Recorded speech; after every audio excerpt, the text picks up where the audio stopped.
All right, welcome back. Whitlock and Wiley. Cuttino Mobley is back with us.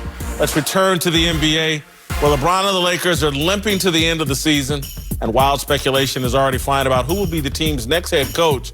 According to a new report from ESPN's Adrian Wojnarowski, Jason Kidd would be, quote, a serious candidate for the job if Luke Walton is fired, as everyone seems to expect. I'm not the big fan of this. I like Jason Kidd, had high hopes for him as an NBA head coach.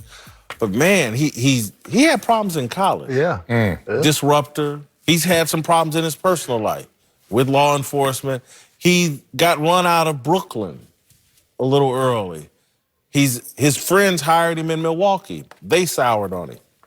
Now you going to come to L.A.? His best friends. Yeah. That was his best friends, the owner. Yeah, and then you leave Milwaukee with a losing record, and then all of a sudden they got the best record in the league, Giannis the MVP candidate. Like, things just, I don't like this, and it also, it fits on brand with the Lakers, who are always fame-laced in all their decisions. Like, they just want to, it has to pop. It just can't be whatever.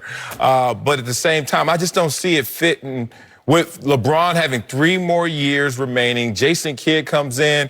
There have been question marks on top of everything you said. Him in the huddle. People said X's and O's wise, like he had to improve, and he did, but he's still not the most astute in basketball translation. What's really funny, you guys make great points. What's really funny is Jason, to me, is, and I said this earlier, Jason, to me, is the second best point guard next to Magic Johnson. He was so good on the court. Now, when he played with Carmelo Anthony a few years back, several years ago in New York, he's amazing. Dirk Nowitzki, he's amazing. He's Jason Kidd, right? Even when he won Rookie of the Year, he went 11 points, 7, 6, whatever it was. Wasn't great, but he's a floor general. Now, when it comes to X's and O's, we all knew that in the NBA. You're not really good drawing them up. But when you're on the court, it's totally different. That's probably why your guys from Milwaukee, your best friends, hired you, because it's like they're going on how you played.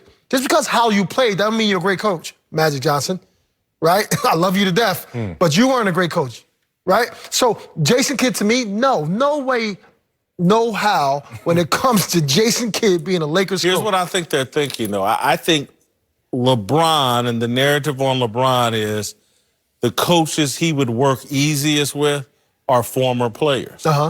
And so I think they're looking for, like, in their view, and I'm not saying Jason Kidd is, but they're looking for a better version of Tyronn Lue.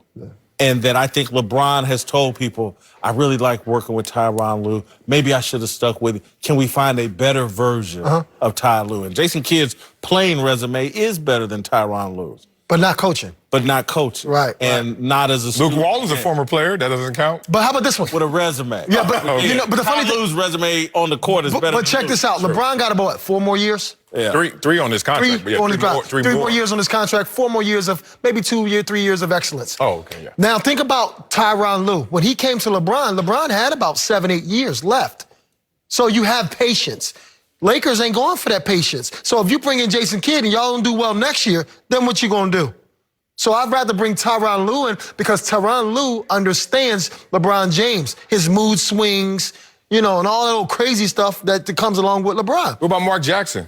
I love Mark Jackson. I would love Mark Jackson. I love Mark Jackson. I just don't think, I think Mark Jackson is the ultimate alpha. And Mark Jackson's vision and personality is too powerful for what Magic and those guys can handle. I think Mark Jackson would be a good candidate. But, you know, LeBron should go back to Miami and work with Pat Riley. All right, coming up, we'll give you our latest approval ratings for Rob Gronkowski, and Uncle Jimmy will explain why, unlike Gronk, he'll never retire. Hey!